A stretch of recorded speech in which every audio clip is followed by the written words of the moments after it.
sois béni dans le nom de Jésus. Je veux bénir premièrement le nom de l'Éternel, alléluia, qui m'a donné l'opportunité de pouvoir parler en son nom, alléluia. Amen.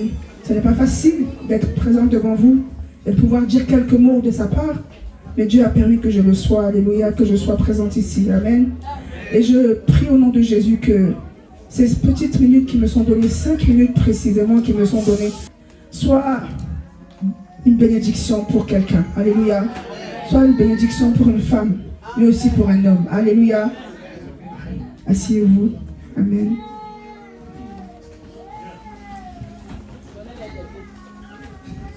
Alléluia. Dieu m'a, on va dire, inspiré. Alléluia. M'a inspiré. Et il m'a donné ces 3 petits mots. Belle et soumise. Alléluia. Belle et soumise. Je ne vais pas vous parler du personnage de la Bible, premièrement, qu'il s'agit, alléluia. Mais je vais vous parler de son caractère. Alléluia. Amen. Amen. Cette femme, parce que c'est une femme, alléluia. Comme le dit le titre, elle était belle et soumise. Alléluia. En plus de cela, elle était pieuse et obéissante.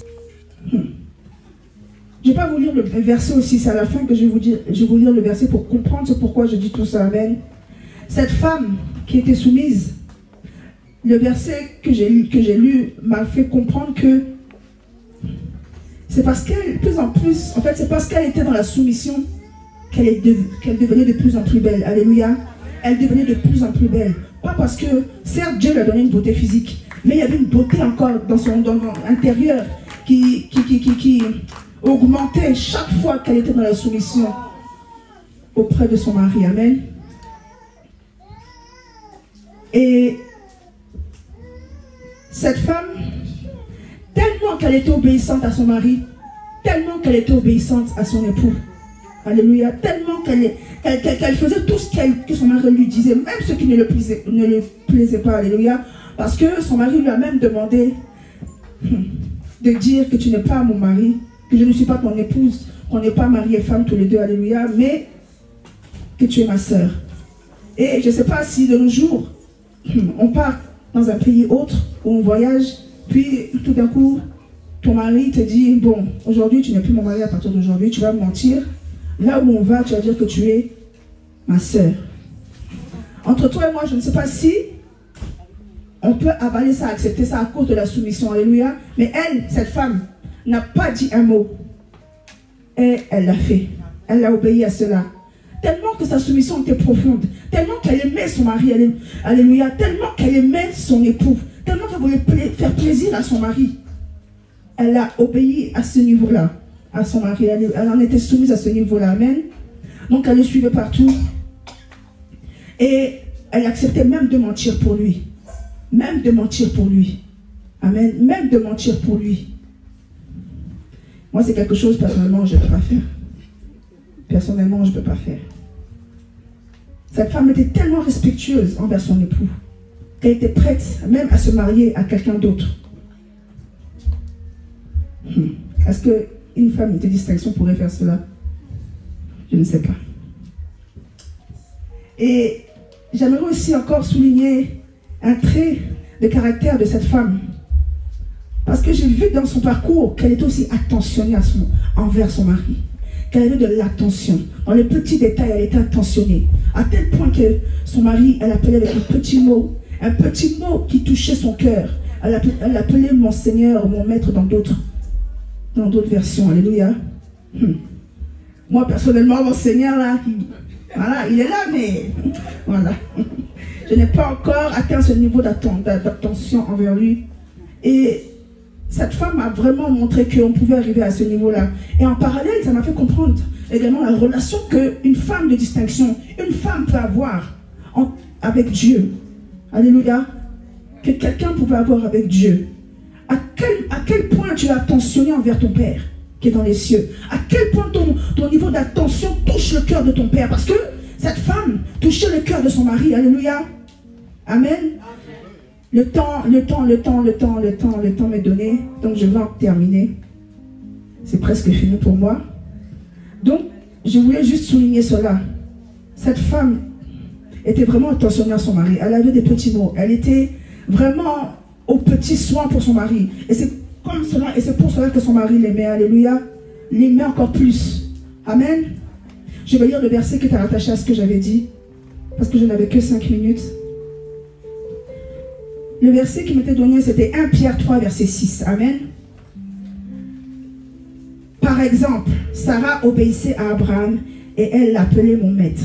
En d'autres versets, mon Seigneur. Maintenant, vous êtes ses filles. Si vous faites le bien sans vous laisser troubler par aucune peur. Amen. Et moi, je suis remontée au verset 5. Je vais lire le verset au nom de Jésus. Autrefois, les femmes croyantes qui espéraient en Dieu avaient cette beauté-là. Parce qu'elles obéissaient à leur mari. C'est pour ça que je disais, plus en plus, une femme devient obéissante, obéit à son mari. Les yeux fermés, plus elle devient belle. Non seulement à l'extérieur, mais à l'intérieur d'elle-même. La beauté de son esprit augmente. Alléluia. La beauté de son esprit augmente aux yeux de Dieu, premièrement. Alléluia. Et le fait que ton mari vraiment s'accroche à toi, ce n'est pas que tu sois belle physiquement. Pas que cela. Mais c'est cette beauté que tu dégages et qui vient de ton intérieur qui fait la différence parmi d'autres femmes. Alléluia. C'est ce qui fait la différence. Et c'est ce pourquoi Dieu a touché le cœur de ton époux pour que tu sois marié avec lui maintenant. Alléluia. C'est ce que je voulais dire.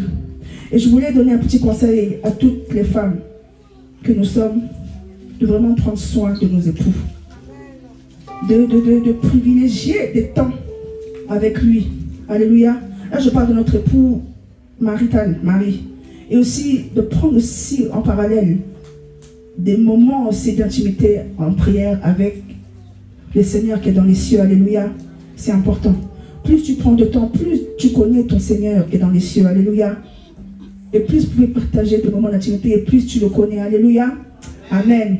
J'en ai fini. Soyez bénis au nom de Jésus. Amen.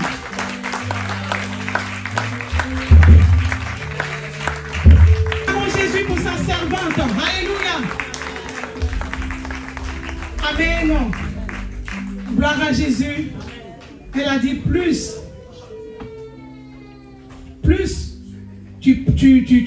tu obéis à ton mari, tu aimes ton mari, tu attentionnes à ton mari, tu deviens encore plus belle. Alléluia. La beauté de l'âme, la beauté du cœur. Alléluia. Acclamons Jésus pour cette exhortation. Encore plus, elle nous demande d'aimer notre Seigneur Jésus, plus que tout. Alléluia. Acclamons encore puissamment Jésus. Que Dieu bénisse sa servante. Amen. Gloire à Jésus. Acclame Jésus pour recevoir la femme de distinction, la servante de Dieu Esther. Alléluia. Acclame Jésus pour la recevoir. Alléluia. Amen. Soyez bénis dans le nom de Jésus-Christ. Alors j'ai béni le nom du Seigneur. Lui qui a permis, je suis personne. Je ne connais rien. Mais l'Éternel m'a choisi ce jour de vous exhorter. Je bénis le nom du Seigneur pour sa parole et je vais aussi prier. Soyez bénis. Dieu Tout-Puissant, je te confie, Seigneur, ce moment, Père roi de gloire. Que ça ne soit pas moi, Seigneur, mon Dieu, mais que ça soit toi qui parles au travers de moi, Seigneur. Je te rends toute la gloire, Seigneur, parce que je sais que tu es présent. Merci, Seigneur, pour ton amour, Père roi de gloire. Parce que je sais que, Père roi de gloire, par cette parole éternelle, tu vas parler à quelqu'un, Seigneur, ce matin, cet après-midi, Papa. Tu vas toucher les cœurs ce matin, Seigneur, ô Dieu de gloire. Béni sois-tu, l'Éternel, Dieu des armées, au nom de Jésus-Christ. Amen. Amen.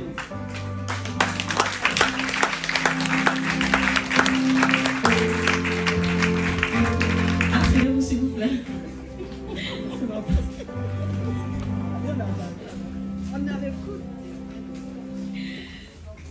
Voilà, la servante de Dieu m'a parlé, m'a dit, ah, tu vas exhorter. Il dit, moi je ne sais pas parler, comment je peux faire ça. Mais par la grâce de Dieu, Dieu m'a inspiré, il m'a orienté, il m'a aussi révélé certaines paroles. Au travers de la parole, de message que la servante de Dieu m'a donné. C'était dans le livre de Ruth. Ruth, verset 1, verset 16, qui dit, Ruth répondit ne me pousse pas à te laisser, à repartir loin de toi. Où tu iras, j'irai. Où tu habiteras, j'habiterai. Ton peuple sera mon peuple et ton Dieu sera mon Dieu. Quand je lis ce verset, je le trouve, mais quand j'ai lu pour comprendre le verset de Ruth, je me dis quoi? Comment une femme dit à sa belle-mère, où tu vas, moi aussi, je vais te suivre partout, ton Dieu sera mon Dieu. Et elle réunit là son pays, son village, tout pour suivre sa belle-mère. Et je me dis, quel amour, cet amour est tellement grand. Et pourquoi elle a agi ainsi? Qu'est-ce qui l'a poussé à régner ses parents, à régner son pays, à régner tout? Parce que là, il dit, je vais te suivre. Je vais te suivre où tu vas partir. Même ton Dieu sera mon Dieu. Je me dis, waouh. L'amour qu'elle portait pour sa belle-mère était tellement forte. L'amour qu'elle avait pour sa belle-mère était tellement grand. Et je dis, on peut aimer peut-être son mari. On peut dire, ah bon, c'est mon mari, je l'aime. Mais là, elle avait perdu son mari. Elle n'avait plus de mari. Elle était encore jeune. Elle pouvait répondre, elle pouvait refaire sa vie. Mais elle a regardé la vieille là qui ne peut rien apporter pour dire, je vais te suivre. Là où tu vas être, je serai là-bas aussi. Elle dit, waouh, Seigneur, cet amour est tellement grand. Est-ce que de nos jours, est-ce qu'on peut faire ça? Dis que moi j'ai ma maman et je laisse ma maman et je suis la maman de mon mari. Et je dis que la maman de mon mari, là où tu vas mourir, là, moi je vais mourir là-bas aussi. Est-ce que nous aujourd'hui on peut faire ça? Je me dis non. C'est pourquoi j'ai appelé, quand je lis ce verset, l'Esprit de Dieu m'a révélé comme ça, la révélation. Parce qu'elle avait la révélation de la femme qu'elle allait suivre. Elle avait la révélation de cette femme. Sa rivale, surtout quand son mari, sa belle-mère les a proposé, ah, je n'ai plus d'enfants, j'ai perdu mes enfants, même mon mari, mais si vous me suivez, même si j'accouche, l'enfant que je vais mettre au monde, vous ne pouvez pas l'attendre jusqu'à ce qu'il grandisse, et puis vous allez vous allez faire de lui votre mari. Donc allez-y, rentrez chez vous. Sa rivale, elle est partie. Elle allait reprendre sa vie. Mais l'autre Ruth, elle n'est pas partie. Elle dit, je vais te suivre. Elle dit, aïe. L'autre dit, moi je vais refaire ma vie. Et l'autre dit, je vais te suivre. Qu'est-ce qu'elle croyait en quoi? Elle comptait sur quoi? Pour suivre sa belle-mère. Mais cette femme, elle a suivi sa belle-mère parce qu'elle avait cru à ce Dieu des Hébreux. Parce qu'elle savait que c'était le véritable Dieu. Elle savait que ce Dieu véritable ne pouvait jamais les abandonner. C'est pourquoi elle a dit, je vais te suivre. Et lorsqu'elle a pris cette décision, elle a suivi sa belle-mère. Et voilà ce que Dieu a fait dans sa vie. Parce qu'elle l'a aimé. Moi, ce que je veux dire dans ce message, quand tu viens te marier, tu te maries à un homme, mais tu ne te maries pas à un homme. Mais tu te maries à la famille. Si tu aimes ton mari et que tu n'aimes pas ses parents, peu importe ce que tu vas faire, ça serait compliqué pour toi. Parce que Dieu dit, premièrement, obéissez à vos parents. Enfant, honore ton père et ta mère. Mais toi, tu honores tes parents. Et les parents de ton mari, tu les détestes. Ça ne peut pas marcher. Mais si tu aimes ton mari, tu dois aimer sa famille. Tu dois aimer ses parents. D'autres fois, des parents aussi ne sont pas aussi bien. Mais Dieu ne dit pas qu'il faut les aimer parce qu'ils sont parfaits. Mais ils ont les défauts. Mais Dieu dit, aime-les, obéis-les, pas avec leurs défauts. Amen. Donc Dieu nous amène là, quand je comprends ce verset, comme Dieu a dit aussi, la parole de Dieu, le premier commandement nous dit, tu aimeras ton père et ta mère. Tu aimeras Dieu de tout ton cœur, excusez-moi. Tu aimeras Dieu de tout ton cœur, de toutes tes pensées, de toute ton âme, de tout ton esprit. Donc là, je vois dans ce verset que Ruth aussi faisait de pareil. J'ai dit, mais pourquoi ça? Elle dit, je vais quitter mon pays, mes parents et tout, je vais te suivre. Pourquoi? Dieu nous appelle à nous aimer.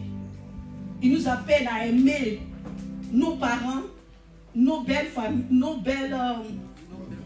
belles-mères, nos beaux-parents et toute la famille. Quand tu viens te marier, il faut aimer tout le monde. N'aime pas que seulement ton mari et tu vas laisser les autres, mais il faut aimer tout le monde. Que Dieu vous bénisse.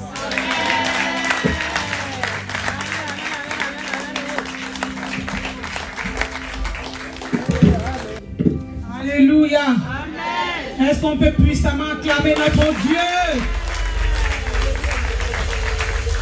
Amen. Bien-aimé, la servante de Dieu nous a exhortés. Alléluia.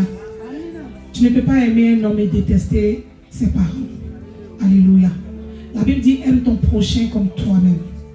Bien-aimé, si tu aimes, tu dis que tu aimes Dieu, que tu n'aimes pas la famille de ton mari, que c'est qu'il y a un problème. Alléluia. Ce sont nos parents aussi, nous devons les aimer. Alléluia. Nous devons prier pour eux, même s'ils ne nous aiment pas. Nous devons rester en prière pour eux parce que nous avons le Seigneur Jésus. C'est lui qui peut convaincre les cœurs. Alléluia. Nous savons que souvent il y a des belles familles qui n'aiment pas les belles filles. Mais toi qui as Christ, toi qui as le Seigneur Jésus, ton travail c'est d'intercéder. C'est de fléchir les genoux pour prier pour ces parents-là. Pour que leur cœur puisse changer. Alléluia. Est-ce qu'on peut acclamer puissamment Jésus? Acclamons le roi des rois. Alléluia. Acclamons le tout-puissant. Amen. Acclamons Jésus pour recevoir la chante clémence. Acclame Jésus, prions pour Jésus.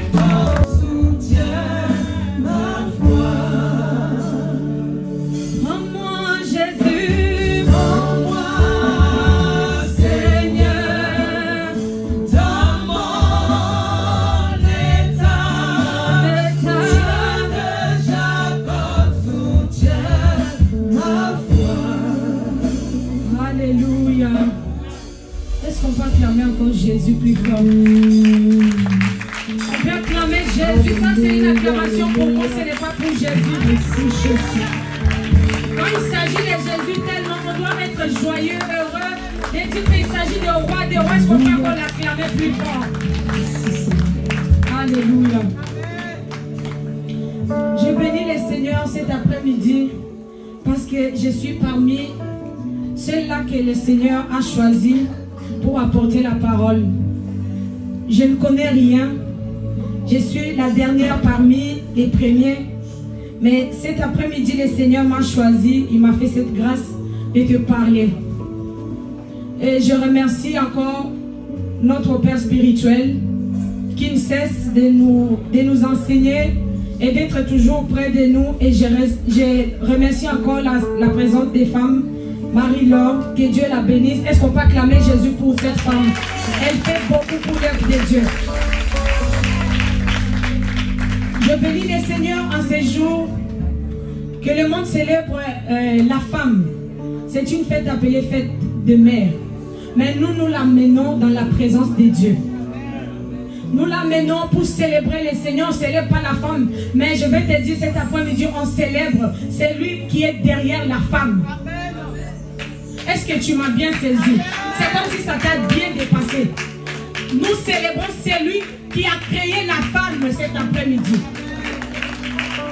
Quand la servante de Dieu m'a contacté pour apporter cette exhortation, j'ai commencé à rigoler moi-même. J'ai dit, mais Seigneur, tu es tellement merveilleux.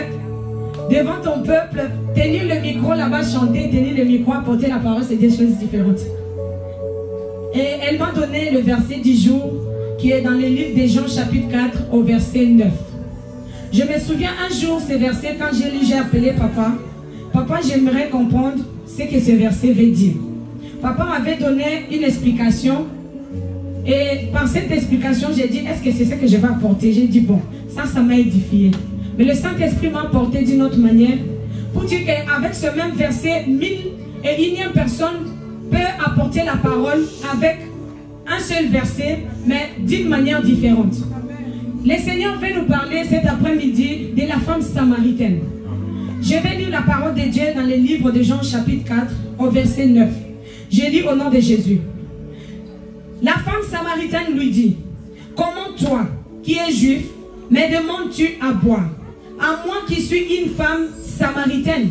Les Juifs, en effet, n'ont pas de relations avec des Samaritains. Les Juifs n'ont pas de relations avec des Samaritains. Ça m'a poussé à lire tous les chapitres des gens pour comprendre qu'est-ce que cette histoire voulait nous amener cet après-midi. J'aimerais parler à une femme cet après-midi. Toi et moi, nous sortons dans des familles où cette femme, quand elle a croisé Jésus, elle a dit, voilà, elle s'appuyait sur les richesses de leur grand-père Jacob. Elle a dit, voilà, nous avons le puits. Jésus lui a répondu d'abord, si tu savais qui te demande de l'eau à boire, toi-même tu aurais donné de l'eau sans même qu'on te dise, donne-moi à boire. Mais il a dit, tu n'as rien, comment tu peux puiser cette eau et là même tu vas la voir où? Il a dit, moi-même je suis l'eau vive. Si tu bois de cette eau, tu n'auras jamais soif de ta vie. Mais cette femme, quand la révélation de cette parole, elle s'appuyait sur les richesses que Jacob leur avait laissées. Comme toi et moi, nous sommes sortis dans des familles où il y a des adorations de nos ancêtres. Est-ce qu'une femme cet après-midi peut prendre la décision de dire, moi maintenant, j'aimerais boire cette eau vive qui est Jésus-Christ? Parce qu'il y a tellement longtemps, tu as adoré les bois, tu as mis sous ton lit, je sais quoi, une marmite, soi-disant marmite de protection. Mais depuis que tu as commencé à adorer cela, rien ne change dans ta vie. Cet après-midi, moi je t'apporte le nom de Jésus, l'eau vive qui va changer ta vie. Quand on va avancer dans cette histoire, on verra que cette femme était une femme qui s'appuyait sur les idoles. Elle s'appuyait sur l'eau qu'elle voyait. Mais elle n'avait pas la révélation. Parce que Jésus lui a dit, tu as les dons que tu as en toi, tu as un don, mais tu ne vois pas. Une femme cet après-midi, tu vois, je peux dire, tu regardes, mais tu ne vois pas. Tu regardes seulement, mais tu ne vois pas. Mais le Seigneur nous a donné chaque jour une mission à accomplir. Quand tu te réveilles le matin, tu pries à Dieu. On arrive 18h, on arrive 23h, 59, poses-tu la question, quelle est la mission que Dieu m'avait destinée aujourd'hui, que j'ai accomplie? Fais le bilan de ton jour pour demander, Seigneur, est-ce que j'ai pu faire c'est pourquoi tu m'as envoyé sur la terre? Cette femme avait l'appel d'une évangéliste, mais elle s'appuyait d'abord sur les idoles, elle s'appuyait d'abord sur les choses éphémères qui n'apportaient rien dans sa vie. Mais quand elle a croisé Jésus-Christ, sa vie a changé. Notre Seigneur Jésus, quand il veut travailler avec toi, quand il veut te propulser, il ne t'impose pas. Le Seigneur Jésus, un Dieu, il n'est pas dictateur comme les hommes de ce monde. On va passer dans le livre toujours des Jean, chapitre 5, verset 6. Il trouve un homme qui était très malade, plus de 38 ans devant la piscine. Il lui a posé la question, veux-tu être guéri? J'ai dit, mais Seigneur, tu pouvais seulement dire, tu es guéri. Cela m'a fait comprendre que Dieu, quand il veut travailler avec un homme, avec une femme, il ne va pas t'imposer. Il va demander ta volonté. Il dit, voici, je mets devant toi, chemin de la vie et de la mort. Je te conseille de choisir la vie qui est Jésus. Donc tu as le libre choix, femme de distinction cet après-midi. Tu lèves-toi, annonce l'évangile à travers cette femme. Quand elle a laissé sa cruche, la Bible nous montre, après elle a dû laisser sa cruche pour sortir, aller annoncer l'évangile que j'ai croisé Jésus-Christ de Nazareth, le Christ. Amen. La cruche là, c'est peut-être les idoles que tu continues à adorer jusqu'aujourd'hui. Tu as encore la culture dans ta tête que chez nous, on ne balaye pas la nuit. Mais tu es un enfant de Dieu. Quand tu trouves une nouvelle maison, il faut prendre le sel pour asperger partout. Mais dimanche, tu es à l'église, tu es un enfant de Dieu. Tu as cet esprit, quand je porte mon sac à main, je ne peux pas déposer à terre. Mais tu es un enfant de Dieu. Tu gardes encore quelque chose dans tes reins, je ne sais pas comment on peut dire. Tu gardes encore les baillas sur toi en disant c'est la protection. Mais tu t'appelles un enfant de Dieu. Le Seigneur veut appeler une femme cet après-midi. À travers toi, que l'évangile entre dans ta vie. À travers toi, que l'évangile entre dans ta maison. À travers toi, que l'évangile aille dans le monde entier. Mais tu dois d'abord déposer la cruche que tu as. croiser le Seigneur et rester la même. Mais nous, il y a longtemps que nous nous sommes convertis. Dans la calomnie, on est dedans. Dans les insultes, on est dedans. Dans les maquis-bas, on est dedans. On ne sait plus distinguer qui est chrétien et qui n'est pas chrétien. On appelle, quand on trouve dans les associations quelconques, on trouve tu es dedans. Dimanche aussi, tu es dedans. Quelle est-tu la mission que tu accomplis chaque jour? Poses-tu la question? Poses-tu la question de savoir, est-ce que je suis entré le jour de ma mort? Que dirais-je? Qu'est-ce dirais-je à Dieu? Les jours où je vais mettre la terre, est-ce que ma tête sur la terre, est-ce que tu seras comme Tabitha, où tout le monde va intercéder pour dire celle-là ne peut pas partir, où tu feras partir à ce qu'on va dire, en tout cas, paix à son âme, facilement comme ça. On va dire, elle n'a qu'à partir et nous fatigue. Est-ce que tu feras partie de quel groupe de femmes qui vont être à gauche de Jésus ou à droite? Il a dit ceux qui seront à sa droite sont ceux qui ont nourri ceux qui avaient faim.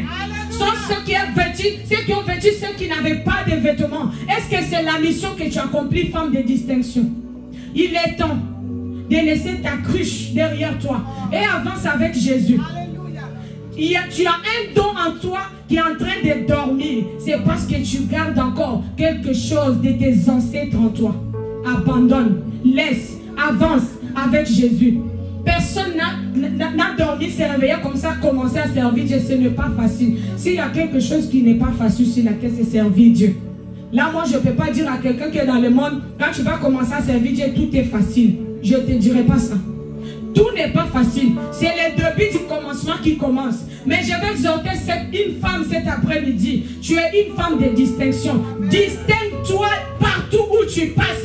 Que l'on sache que cette femme, réellement, elle sert le Seigneur. Cette femme samaritaine, aujourd'hui, on parle d'elle dans le monde entier parce qu'elle s'est démarquée devant Dieu. Elle a dit, je laisse tout. Elle comptait sur l'eau que Jacob les avait laissés. Mais elle a dit, je laisse la cruche parce que j'ai croisé le Seigneur Jésus-Christ qui a changé la vie. Il a dit, cette eau, si je prends, je n'aurai jamais, jamais soif. Que le Seigneur nous bénisse.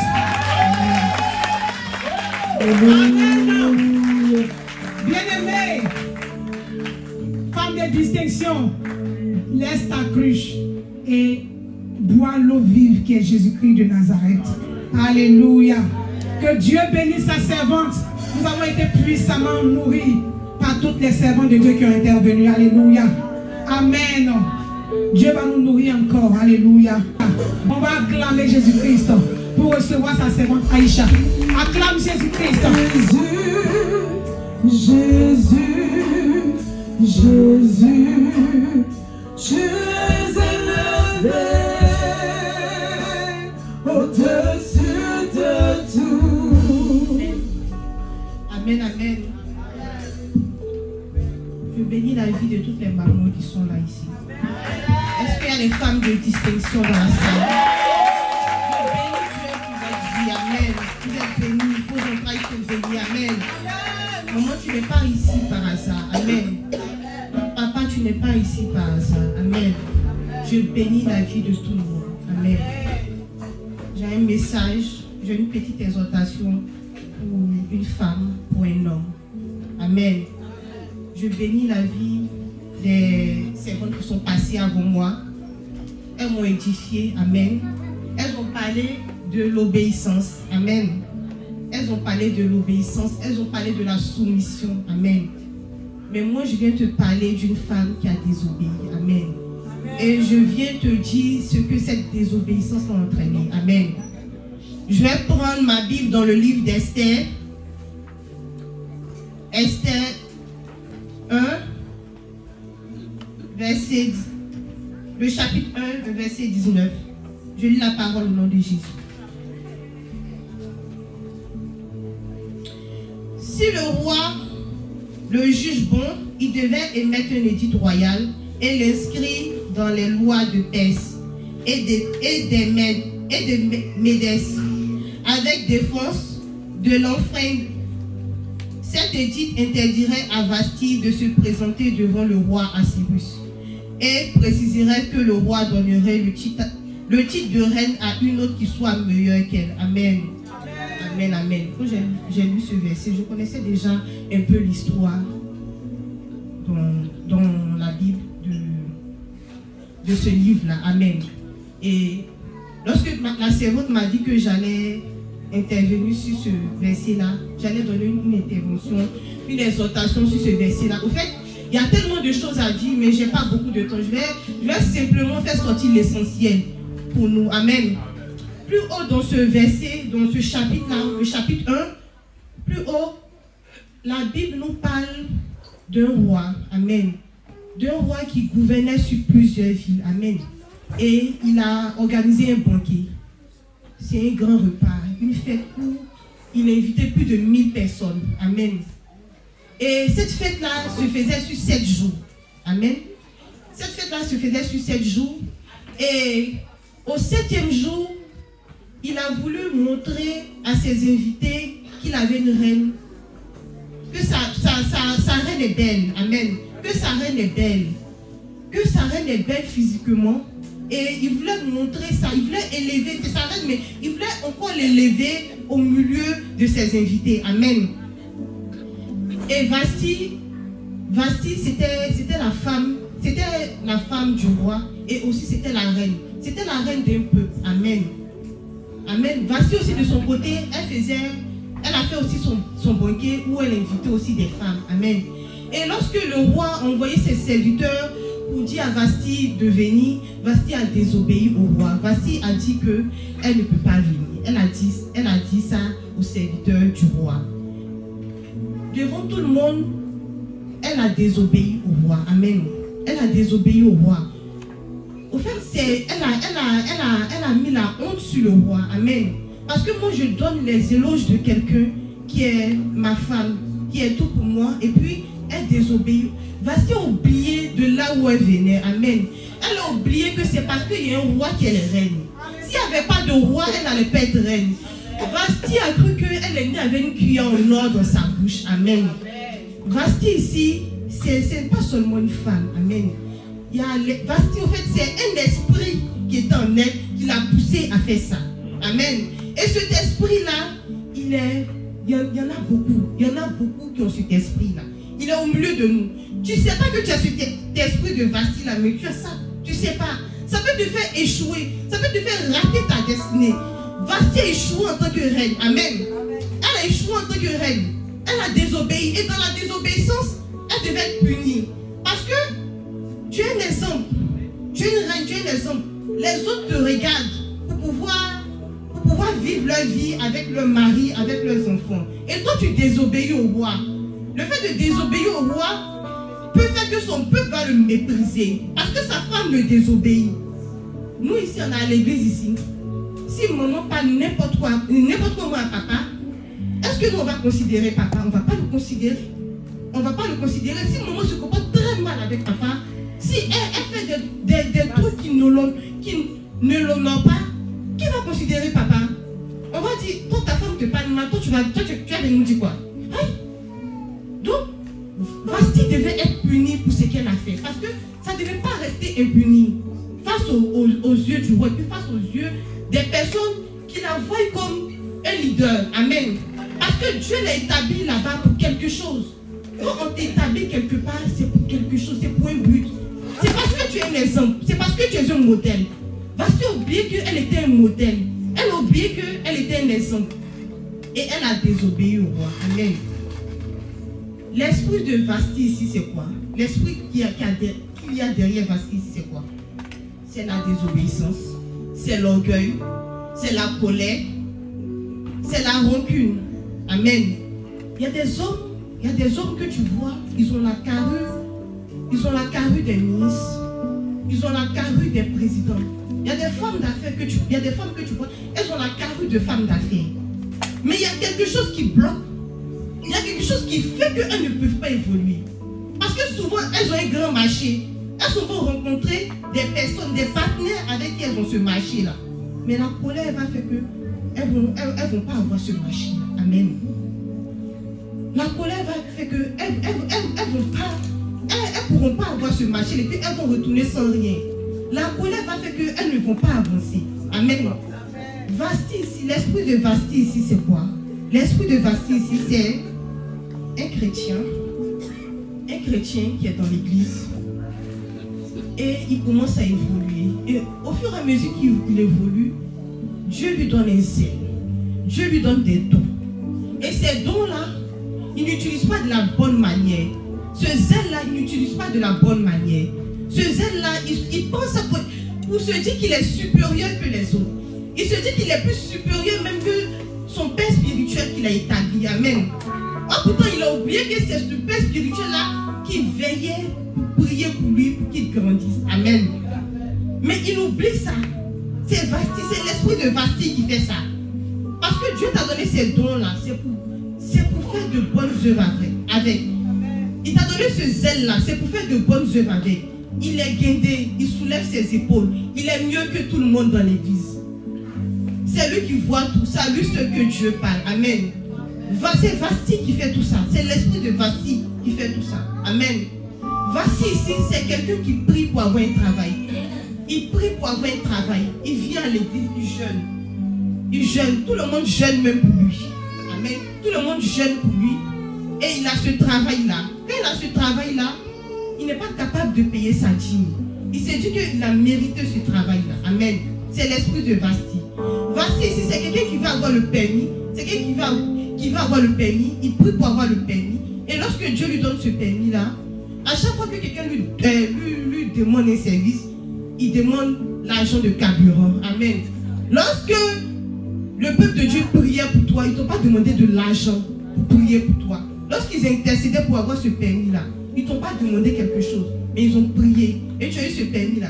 Tu ne le mets pas à la disposition de Dieu. La voiture que tu as eue, tu ne la mets pas à la disposition de Dieu. Voici, c'est quelqu'un qui va avoir le titre de séjour. Et il va déposer son titre de séjour. On lui donne son titre de séjour. On prie, il a son titre de séjour. Et lorsqu'il a son titre de séjour, il dit que c'est parce qu'il a réuni tous les papiers qu'il a eu son titre de séjour. Amen. Or, pourtant, c'est Dieu qui a fait qu'il a eu ce titre de séjour-là. C'est pour faire valoir sa gloire. Parce que les païens, Dieu leur donne des trucs. Mais ça reste comme ça. Mais nous, les chrétiens, quand Dieu nous donne quelque chose, c'est pour travailler pour lui. Amen. Tu ne peux pas prier, être dans la présence de Dieu, et Dieu va te donner quelque chose, et tu vas te dire que c'est parce que tu mérites que Dieu t'a donné. Tu ne mérites pas. Tu ne mérites pas. Dieu t'a donné ça pour faire voir sa gloire. Pour que tu mettes ça à son œuvre. Amen. Vasti ici, c'est quelqu'un qui travaille. C'est quelqu'un qui travaille. C'est quelqu'un qui travaille. Et lorsqu'il travaille, il veut être promu. Il veut être promu, il veut une promotion. Et lorsqu'on lui donne cette promotion-là, il commence à rabaisser son patron. Il commence à dire des trucs sur son patron. Il commence à dire que c'est lui qui donne des idées à son patron. Il commence à dire que c'est lui qui fait monter la boîte. Il commence à désobéir devant les gens à son patron. C'est Vasti tout ça. Amen. Je prie à ce que l'esprit de Vasti sorte de chacun de nous. Parce que l'esprit de Vasti est en chacun de nous. Dieu, personne n'est irremplaçable. Personne n'est irremplaçable. Dieu travaille avec les personnes qui sont disponibles. Dieu travaille avec les personnes qui savent mettre sa gloire en œuvre. Amen. Que Dieu vous bénisse. Amen. Alléluia. Oh, je sens qu'il y avait beaucoup à dire. Il y avait beaucoup à dire. Alléluia. Il y avait beaucoup de révélations dans cette Bastille. Alléluia. Mais que Dieu bénisse sa servante parce que le temps est limité. On acclame Jésus pour sa vie. Acclamons Jésus pour sa vie. Sans tarder, bien-aimé, je vais inviter notre maman. Alléluia. Amen. Notre maman, elle est notre modèle. Alléluia. Bien-aimé, les servantes de Dieu sont intervenues. Elles ont parlé de l'obéissance. Elles ont parlé de la soumission. Et notre maman est un modèle. Tout Orléans la connaît. On sait qu'elle est un modèle pour nous. Alléluia. Quand tu regardes la vie des mamans, même si ton mari même t'irrite, tu es obligé d'être soumise. Parce que la maman qui est au-dessus de nous est soumise à notre papa. Alléluia. Acclamons Jésus pour la recevoir. C'est une maman qui est calme, mais qui est puissante. Alléluia.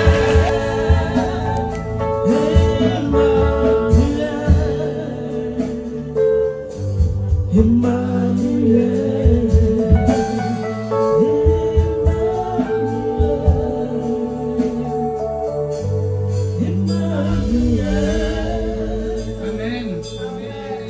Alléluia.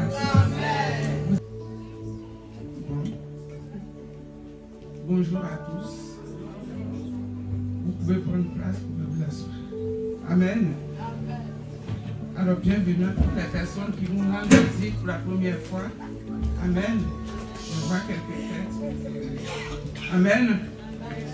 Alléluia. Alors, je salue toute l'assemblée et je vous transmets, avant de l'oublier, les salutations du docteur Akwe, Muriel Akwe. Vous vous rappelez d'elle? C'est l'épouse de l'apôtre Akwe de Tours. Elle m'a appelé, c'est la première à m'appeler pour me souhaiter bonne fête de maman ce matin.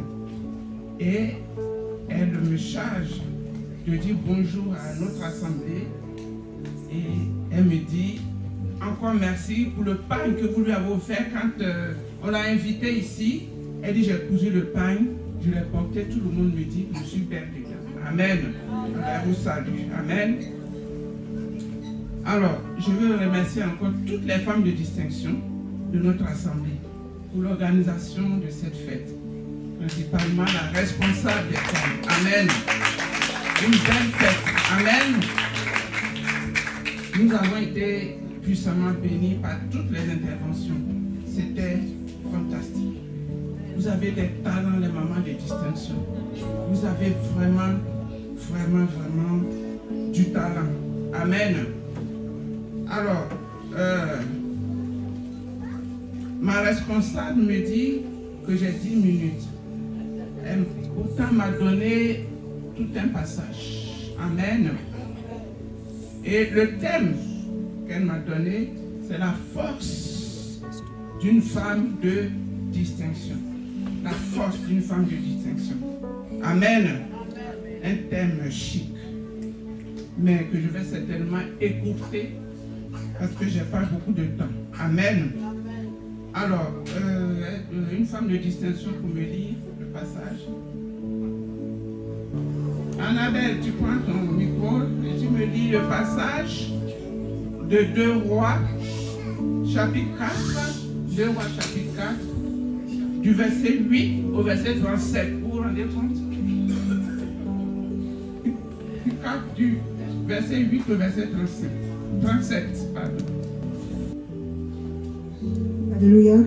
Amen. Je lis la parole au nom de Jésus. Amen. 2 Rois 4, versets 8 à 37.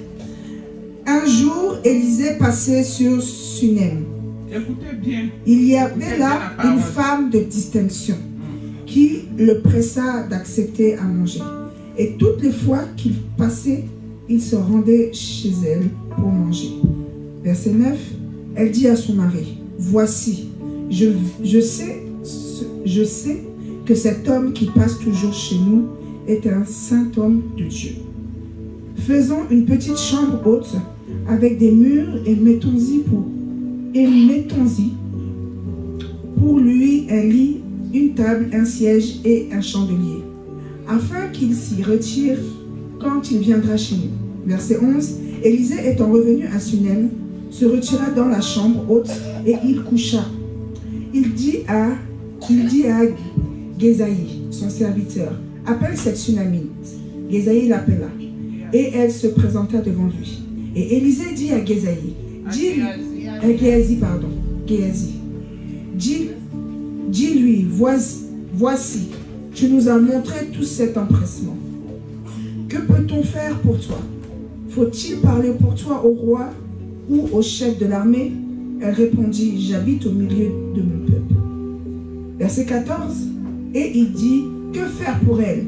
Gézaï répondit, Géhazi répondit, mais elle n'a point de fils et son mari est vieux. Verset 15, et il dit, appelle-la. Géhazi l'appela et elle se présenta à la porte.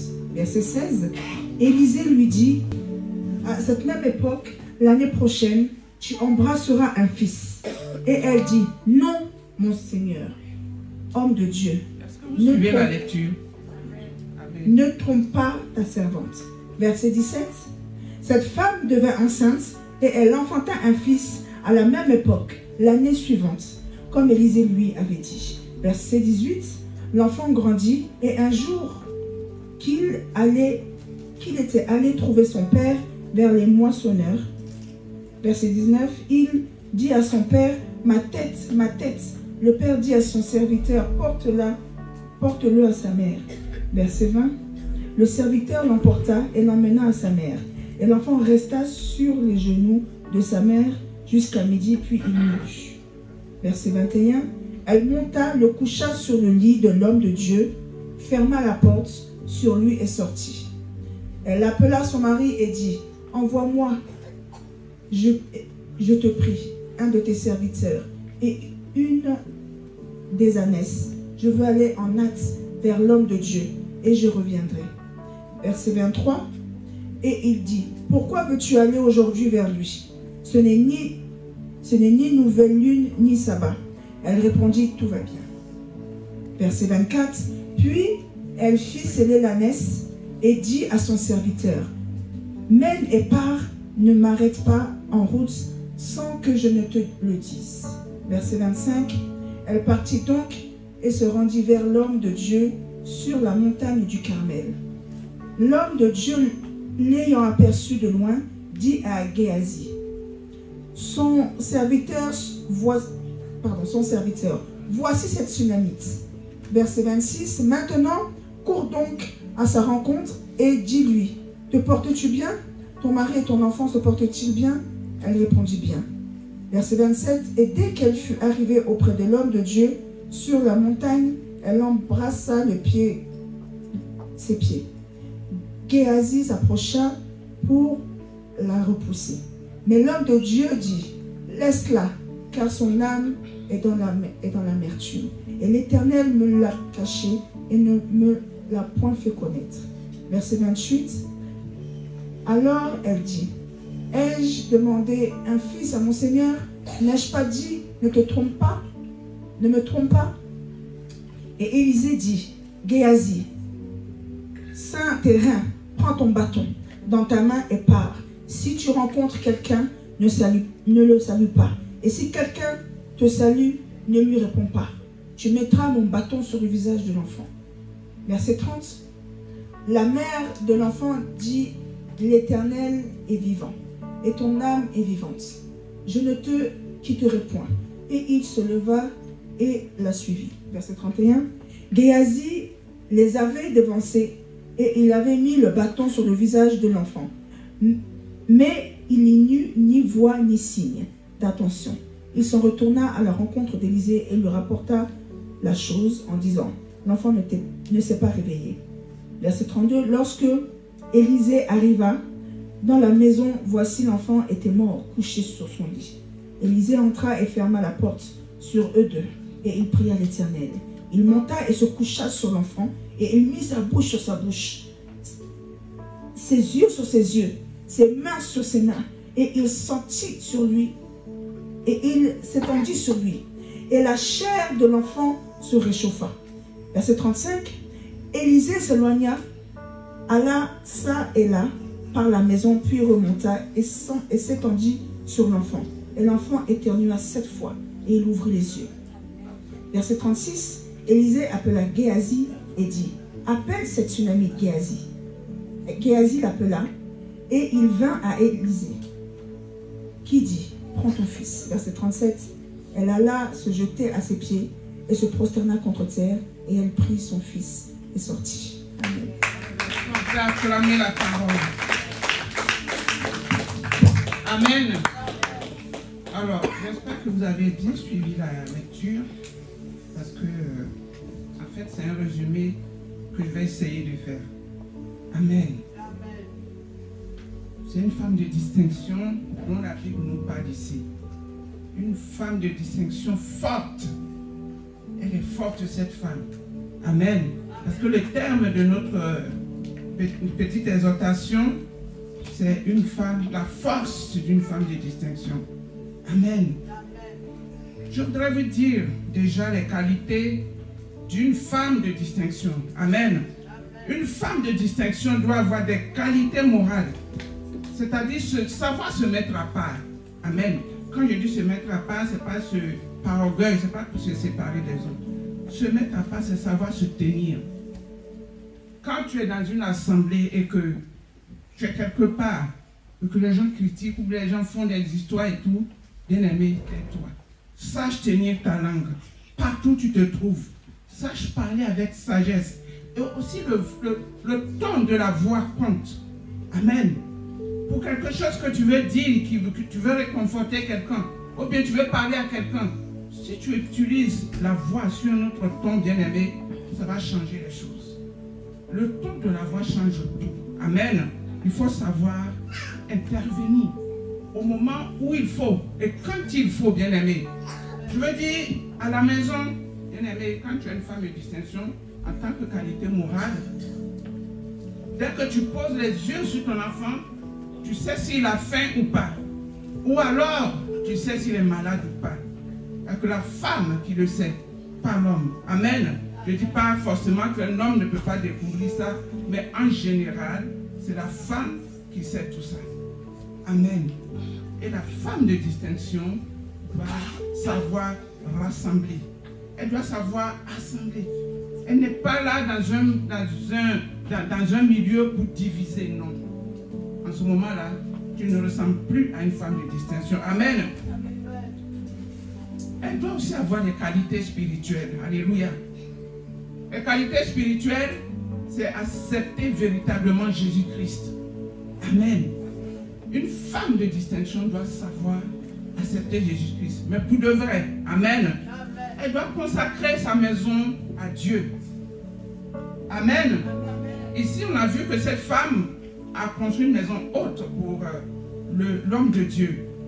La femme de distinction doit se consacrer à Jésus, consacrer une maison haute dans son cœur pour Jésus. Amen. Tous les jours de sa vie, elle doit prier. Amen.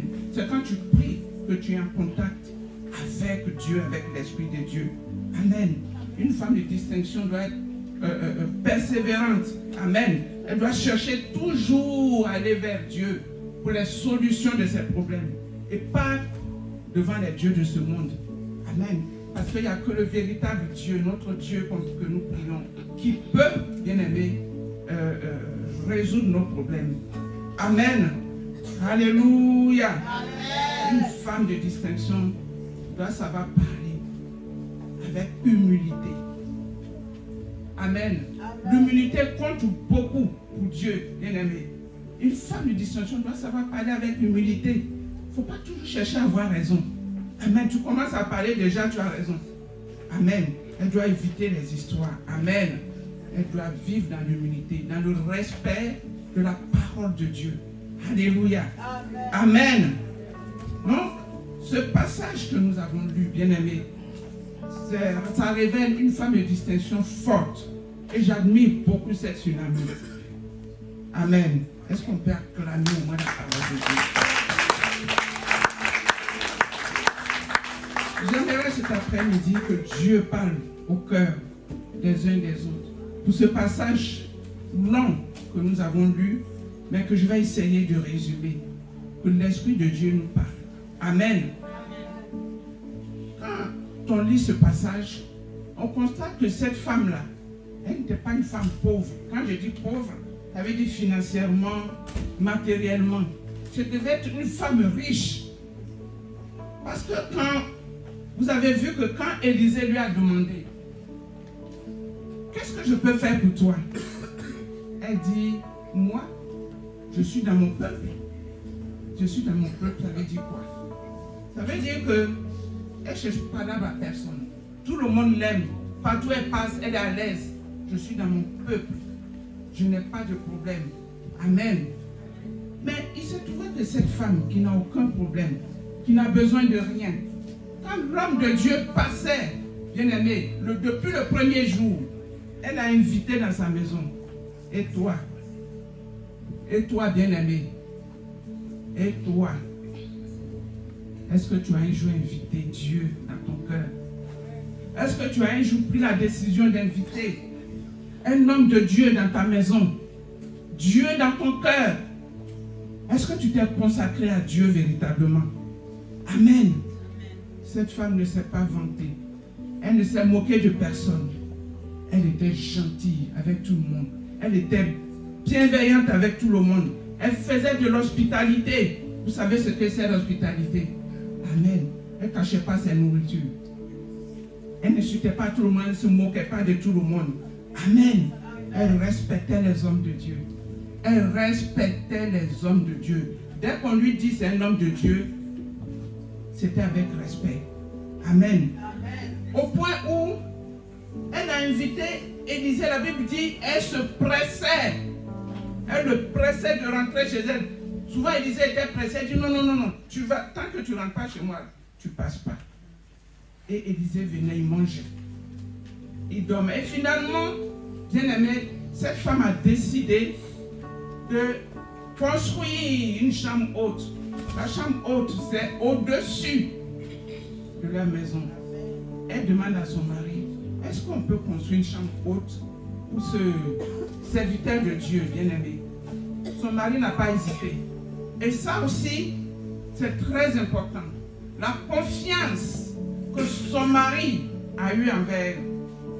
Bien-aimé, il faudrait que ton mari, l'homme avec qui tu vis, ait confiance en toi. Parce que si ton mari n'avait pas confiance, il allait dire, mais c'est un homme, qu'est-ce qui prouve qu'il est un homme de Dieu? Et toi, on va construire une maison haute tout de suite là. Le mari n'a rien dit. La Bible nous dit que le mari était déjà vieux quand on lit plus loin. Mais il n'a rien dit. Il a dit d'accord. Il a appelé ses serviteurs. Ils lui ont construit la chambre haute. Est-ce qu'on peut acclamer Dieu?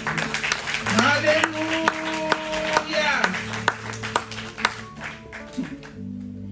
La chambre haute a été construite, bien aimé. Et cette femme avait le discernement. Pourquoi? Parce que en construisant la chambre haute chez elle, bien aimée, cette femme, qu'est-ce que ça veut dire la chambre haute? La chambre haute, c'est l'onction de Dieu même qui allait habiter avec eux. C'est Dieu lui-même qui allait habiter avec eux dans cette maison-là. Amen. Elle a fait construire la chambre haute, son mari a accepté.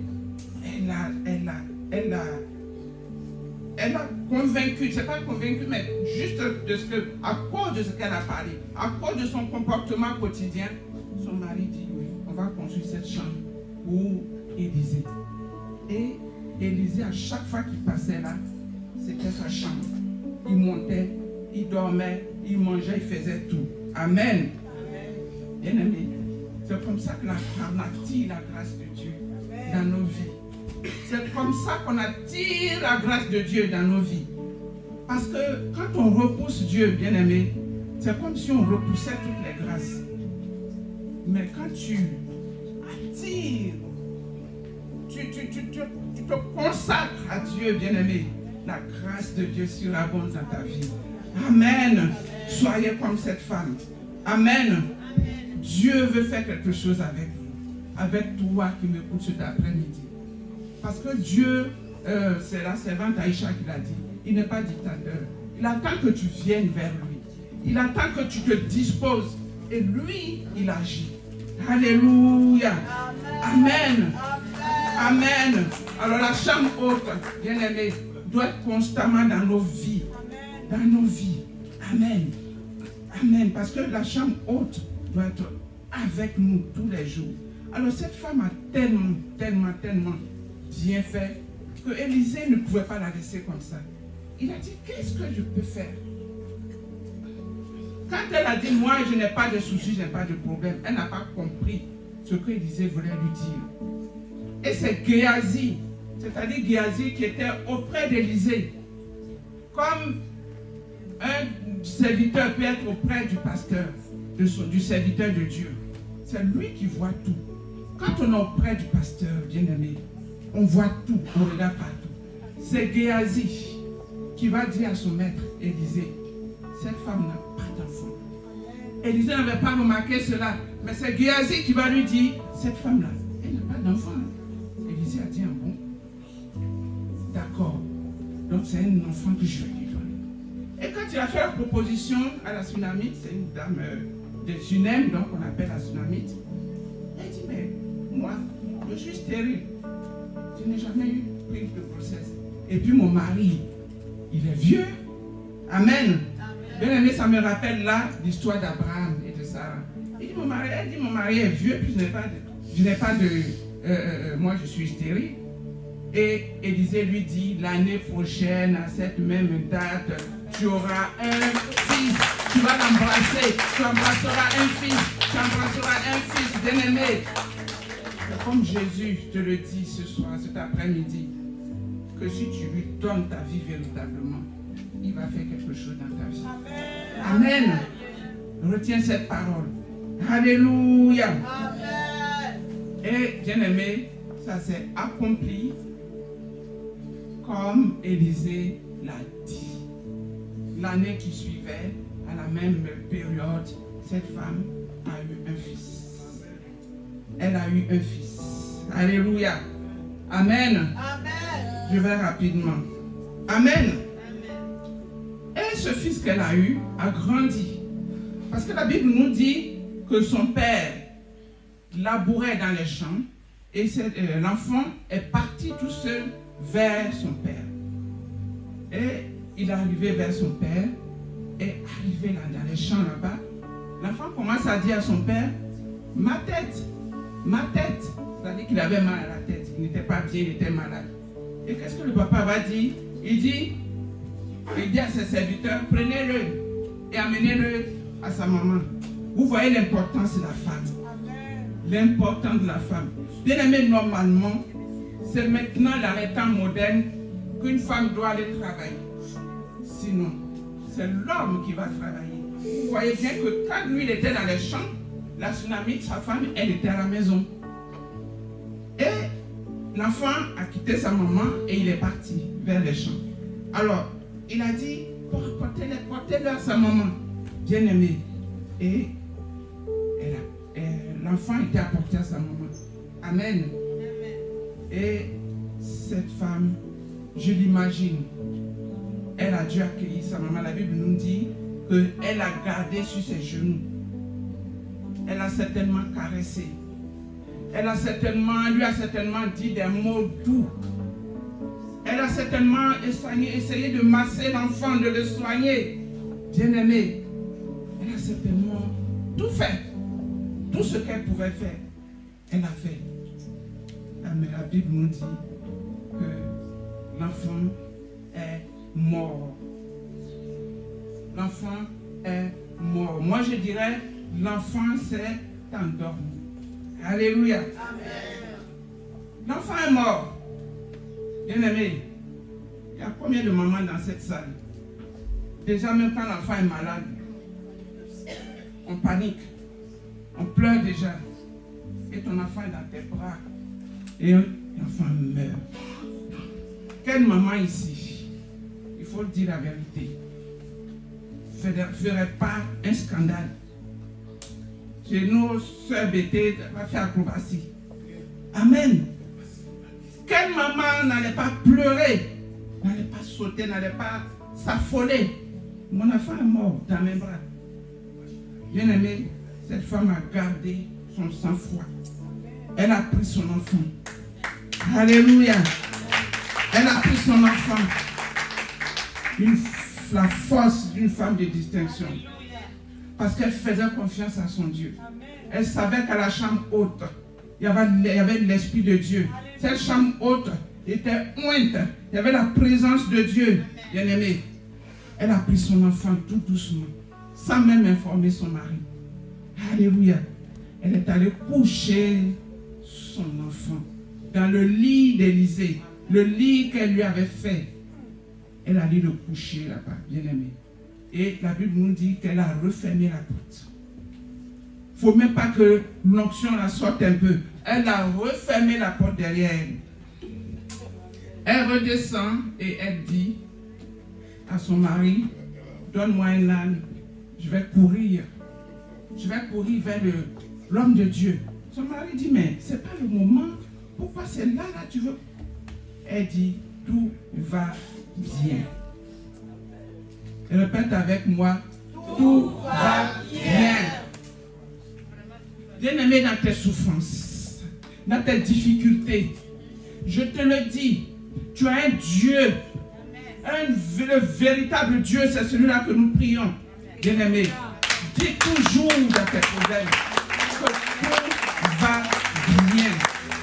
Fais confiance à ton Dieu. Parce que si tu ne lui fais pas confiance, il n'agira pas, bien-aimé. Si tu doutes de lui, il ne va pas agir. Elle dit à tous ceux qui lui demandent, y compris son mari, tout va bien. Pendant que son enfant est mort, couché là-bas. Amen. Amen. Donc, elle va vers Élisée. Amen. Elle court avec le cheval. Elle va vers Élisée. Élisée la voit de loin. Et il dit à son serviteur Géasi, c'est cette femme synamite-là qui m'a construit la chambre haute qui arrive là-bas. Va vers elle et demande-lui. Bien-aimé, Élisée est allé. Il a posé la question. Cette femme n'a pas voulu lui dire quoi que ce soit. Bien-aimé, si tu as des difficultés, tu as dans tes problèmes, ce n'est pas n'importe qui qu'il faut parler. Alléluia. Amen. Tu vas raconter ton histoire à tes problèmes à quelqu'un. Non seulement il ne va pas t'aider à trouver des solutions, mais il va publier ça, il va raconter partout. Cette femme tsunamite a fermé sa bouche. Depuis son propre mari jusqu'à... Elle savait où il y avait la résurrection. Elle savait où son fils pouvait être ressuscité. Elle dit, je cours vers Dieu. Je cours vers l'homme de Dieu. Tous ceux qui me posent des questions, je ne leur réponds pas. Je dis, tout va bien. Alléluia. La force d'une femme de distinction. L'histoire de cette femme m'a marqué. Amen. Donc, elle dépasse Géasi. Elle s'en va, puis elle se jette aux pieds d'Élisée. Elle embrasse les pieds d'Élisée en signe d'humilité. Bien-aimé, l'humilité compte beaucoup pour Dieu. Parce que dans l'église de Jésus-Christ, bien-aimé, il y a trop d'orgueil. Il y a trop d'orgueil. L'orgueil tue. L'orgueil tue. L'orgueil tue. Je vous le dis, ce n'est pas moi qui le dis, c'est marqué dans la Bible, c'est écrit dans la Bible. Soyons moins orgueilleux. Chargeons d'humilité là sur notre tête. Ça ne tue personne. Alléluia. Amen. Elle est partie, elle s'est jetée aux pieds d'Élisée. Elle a embrassé le pied d'Élisée. Elle dit, voilà ce qui m'arrive. Et qu'est-ce qu'Élisée va faire? Il va envoyer Géasi. Amen. Amen. Alors, Géasi, Élisée dit, tiens mon bâton, va et pose-le sur l'enfant. Amen. Mais ce n'était pas ce qui était prévu. Amen, alléluia. Ce n'était pas ce que était prévu. L'onction lui-même ne s'était pas déplacée. Amen. Amen. Alléluia. C'est fort, hein, bien-aimé. Nous avons là affaire à une vraie femme de distinction. Je vous dis, l'histoire de cette femme me touche beaucoup, me plaît beaucoup. Et je bénis la vie de l'évangéliste qui m'a donné. Je la connaissais déjà. Je crois que j'avais déjà prêché dessus ici. Je crois, je ne sais plus. Mais l'Esprit de Dieu m'a révélé certaines choses. Encore d'autres choses. Mais comme je n'ai pas beaucoup de temps, je vais surfer dessus. Alléluia. Amen. Amen. Donc, le comportement de cette femme touche beaucoup. Plus d'un. Une femme qui veut devenir femme de distinction. Je dis bien une femme qui veut devenir femme de distinction. Le comportement de cette femme-là doit la toucher. Doit toucher son cœur au plus profond d'elle-même. Alléluia. Amen. Amen. Géasi est parti, envoyé par Élisée. Il n'a pu rien faire. Il a posé le bâton d'Élisée, comme Élisée l'a dit. Rien n'a été fait. Amen. Et c'est Élisée lui-même qui s'est déplacé. Amen. Amen. Amen. Quand tu as des problèmes, va vers Dieu. Va au pied de ton Seigneur. Va lui demander. Tu dis, Seigneur, voici mes problèmes. Viens à mon secours. Amen. Alléluia. Amen. La délivrance, là, ça conditionne notre relation avec Dieu. Si la tsunamite ne s'était pas déplacée pour aller jusqu'à Élisée, Je me demande si son fils serait ressuscité. Elle a dit, je sais où je dois arriver. Amen. Elle a dépassé Géasi, pardon, et elle est allée jusqu'à Élisée. Amen. Et Élisée a dit, d'accord, je m'en vais. Je me déplace moi-même. Bien-aimé, notre Dieu n'est pas égoïste. Notre Dieu, Jésus-Christ, est Seigneur. Élisée se déplace. L'homme de Dieu se déplace et il arrive. Amen. Je vais souligner rapidement que Élisée est un homme de Dieu rempli. Il était avec Élie. Il était le disciple d'Élie. Il suivait Élie partout, bien aimé. Il obéissait à Élie. Et un jour, Élie enlève son manteau et jette son manteau sur Élisée. Et il lui donne la double portion. Alléluia. Il a suivi Élie partout. Alléluia. Et c'est Élie qui l'enseignait. C'est Élie qui le portait comme ça. Bien aimé. Est-ce que c'est le cas de nos jours? On a des pasteurs partout. On est dans une église ici, on a un pasteur aux États-Unis, à Washington. On a un à Abidjan. On a un à Libreville. On a un à Ottawa. Et on est perdu. On ne sait plus qui écouter. On ne sait plus qui écouter. Élisée était avec Élie. Le jour qu'Élie a été enlevé, Élisée l'a vu partir comme ça. Alléluia. Faisons très attention avec notre vie chrétienne. Arrêtons de nous disperser, bien-aimés. Arrêtons de nous disperser. Amen. Alléluia. Donc, Élie arrive, bien-aimé. La Bible nous dit que, pardon, Élisée arrive à la chambre haute. Et puis, il referme. Même la maman n'est pas rentrée. Élisée, la Bible nous dit, il referme la porte derrière lui. Amen. Bien-aimé, Élisée arrive, rempli du Saint-Esprit, rempli de l'onction de Dieu. Alléluia. Élisée prie. Il invoque l'Éternel. Il crie à l'Éternel. Alléluia. Amen. Rappelez-vous que notre corps, c'est le temple du Saint-Esprit. Il ne faut pas le souiller. Le corps d'Élisée n'était pas souillé. Il était rempli du Saint-Esprit. Alléluia. La Bible nous dit que Élisée se couche sur l'enfant avec un corps sanctifié. Amen.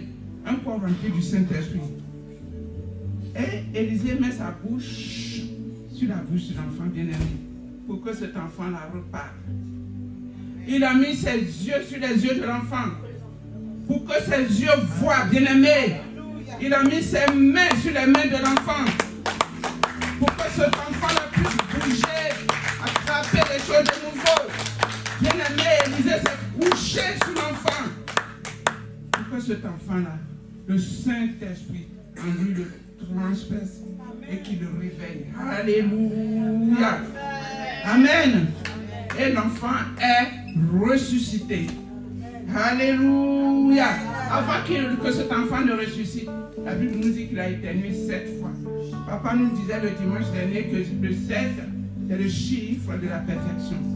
Cet enfant a éternué 7 fois. Ça veut dire que c'était une résurrection excellente. Il était bien, il n'y avait plus rien à faire.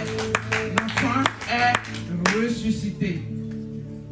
Et encore une fois, bien aimé, la dame s'est jetée aux pieds d'Élisée en signe de soumission, en signe de reconnaissance. Alléluia.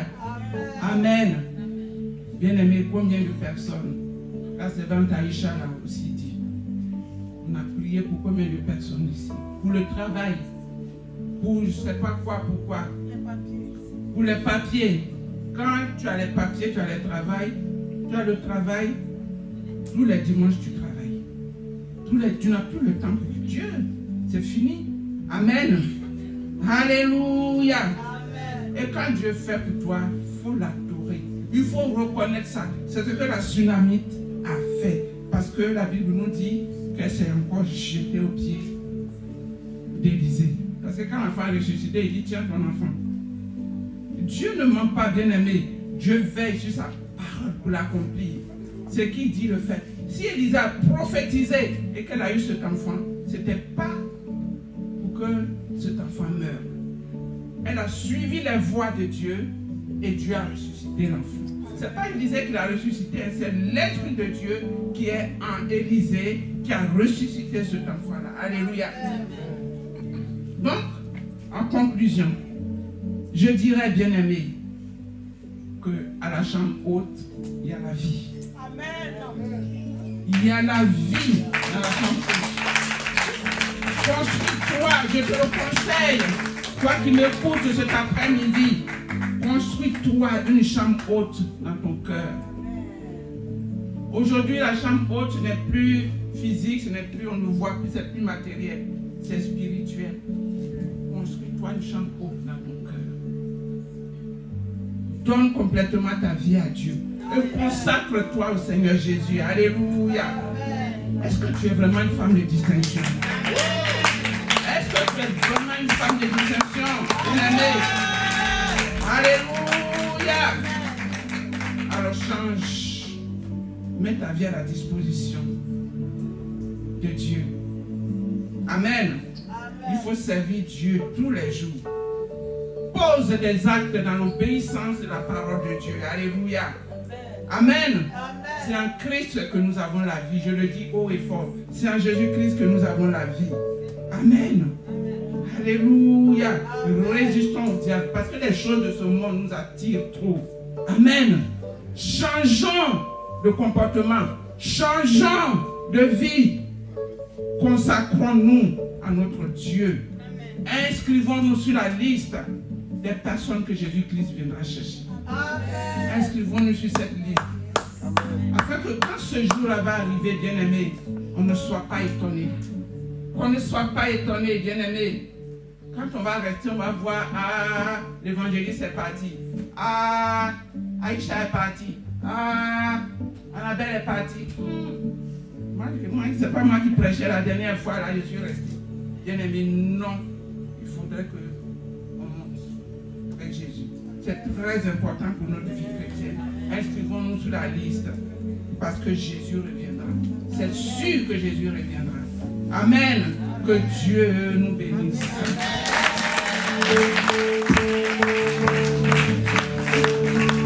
Amen, amen, amen, amen. Acclamons Jésus pour le moment.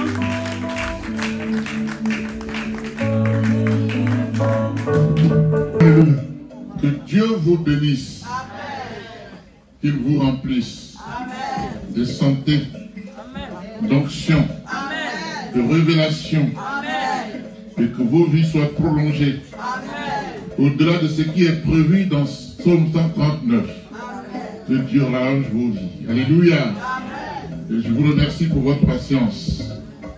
Je n'ai pas à prêcher, mais je vais juste dire un verset biblique, parce que les femmes, c'était leur journée, je crois qu'elles l'ont bien assumé. Acclamez Dieu pour cela. Amen. Bien-aimé, 1 Timothée nous dit, au chapitre 5, verset 8, non, à partir du verset 7, il dit, déclare-leur ces choses, afin qu'elles soient irréprochables. On parle des femmes ici. Il faut qu'elles soient irréprochables. La suite dit, si quelqu'un n'a pas soin des siens, et je sais que les femmes l'ont dit,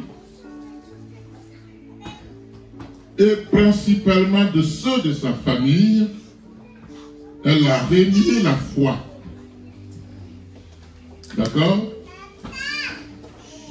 Et il est pire qu'un infidèle. Au verset 9, il dit qu'une veuve, pour être inscrite sur le rôle, n'est pas moins de 60 ans qu'elle ait été femme d'un seul mari. On comprend que être devant des femmes pose beaucoup de conditions, et des conditions sacrées. Alléluia. Qu'elles soient appliquées à toute bonne œuvre ayant élevé des enfants, exercé l'hospitalité, lavé les pieds des saints, c'est pas ce qu'a fait l'autre, dont l'enfant a été ressuscité. Alléluia. Secourir les malheureux, pratiquer toute espèce de bonne œuvre. Ça, c'est la qualité qui sied à la femme digne, selon Dieu. La Bible dit qu'il faut que la femme ait 60 ans. Par exemple, pour enseigner les autres. Alors, sur le plan, j'allais dire, au sens propre, 60 ans, c'est 60 ans. Mais au sens figuré, c'est la révélation qu'on n'a pas besoin d'avoir 60 ans pour être sage. Vous comprenez?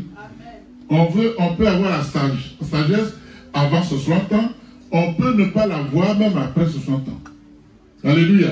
Donc Dieu fait ici une révélation que la sagesse ne se mesure pas par rapport à l'âge de quelqu'un, surtout de la femme. Amen. Si vous prenez Jésus qui avait 12 ans, il a confondu les hommes de la loi. La Bible dit qu'il avait 12 ans. Il posait des questions impossibles. Les gens qui étaient des érudits de la parole ne comprenaient pas la parole de Dieu. Donc la femme qui est appointée, la femme que Dieu distingue, c'est celle qui a la sagesse. Parce que généralement, la femme a plus de sagesse que l'homme. Amen. Quand il y a des chaudes alertes, l'homme recule. Et quand il revient demain, la parole qu'elle sort est meilleure que celle d'hier. Pourquoi? Parce que sa femme lui a parlé à l'oreille. Alléluia. Amen. Donc, soyez fiers de vous. Amen.